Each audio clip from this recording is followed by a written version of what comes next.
شما توقین او بنده خدا در علم رمل، همین که جعفر مفر میگه علم جادو، سحر و جادو بسیار پیشرفته بود.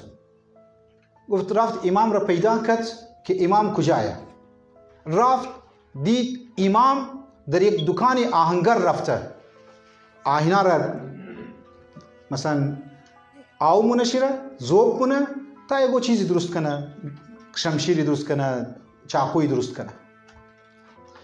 رفت گیر ازو شیشت کرد، ازو درو صحبت مونه درو کرد ازو آهنگر امام زمان علیه السلام.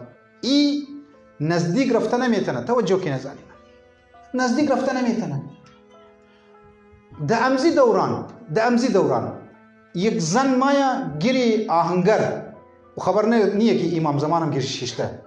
مگه ای آهنگر بچه از من ناجور است، دوایی ده کار داره، 6 درهم من نیاز دارم یا 6 دینار. یک قلفی زنگ زده ما اوردم، یک کهنه امیر تو از من بیخر، ما دیگه دکانا که مرم اونها مگه 5 دینار 5 دینار. ای بنده خدا آهنگر قلف نگاه مونه مگه مادر عزیز ای قلف اگر چاپی می داشت 12 دینار بود، لیکن چون که چاپی نداره ماستو 10 دینار میخرم. مگه والله ما دیگه دکانا رفتم 5 دینار 6 دینارم که دوایی نیاز دارم برای فرزند خوب، ای از من 10 دینار میخره.